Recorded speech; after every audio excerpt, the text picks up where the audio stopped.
గంజాయి వద్దు బ్రో. నేను ఈ విషయంలో మిమ్మల్ని అందరినీ కోరుతున్నా, మీరందరూ ఇది ఆషామాషిగా తీసుకోవద్దండి. నేను ఎన్నికల ముందు ఒక మాట చెప్పాను. మొత్తం ఏజెన్సీ ఏరియాలో విశాఖపట్నం, అరొక, పాడేరులో గంజాయి పెద్ద ఎత్తున పెంచారు. మామూలుగా కాదు, ఒక వ్యవసాయ వాణిజ్య పంటమారుగా పెంచి దేశానికి, ప్రపంచానికి సరఫరా చేసే పరిస్థితికి వచ్చారు. దీనివల్ల చాలా మంది పిల్లలు కాలేజీల్లో అలవాటు పడే పరిస్థితికి వచ్చారు.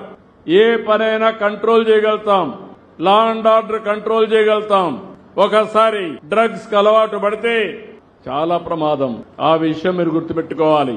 నేను ఒకటే హామీ ఇస్తున్నా, ఎవడైనా సరే డ్రగ్స్ అమ్మినా, గంజాయి పండించినా, గంజాయి అమ్మినా అదే చివరి రోజు మీకు గుర్తుపెట్టుకోమని హెచ్చరిస్తున్నా. మా పిల్లల భవిష్యత్తు ఆడుకోవద్దండి.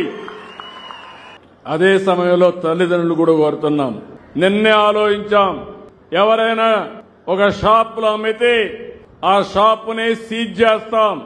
నిన్న మొన్న చూస్తే వ్యసనానికి బానిసలైపోయి విశాఖపట్నంలో పాడుబడిపోయిన ఎండల్లో గంజాయి మొక్కలు పెంచే పరిస్థితికి వచ్చారు.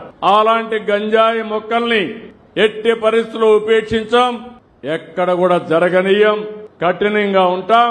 ఆ ఆస్తిని కూడా ప్రభుత్వం స్వాధీనం చేసుకుని గంజాయి బాధితులకు ఖర్చు పెడతానని చెప్పి మీ అందరికీ తెలియజేస్తున్నా. అవసరమైతే భవిష్యత్తులో నేను హెచ్చరిస్తున్నా, మీరు మారకపోతే మీకు ఇచ్చే సంక్షేమ కార్యక్రమాలు కూడా బంద్ చేస్తామని వారందరికీ హెచ్చరిస్తున్నారని చెప్పి కూడా నేను మీకు తెలియజేస్తున్నా.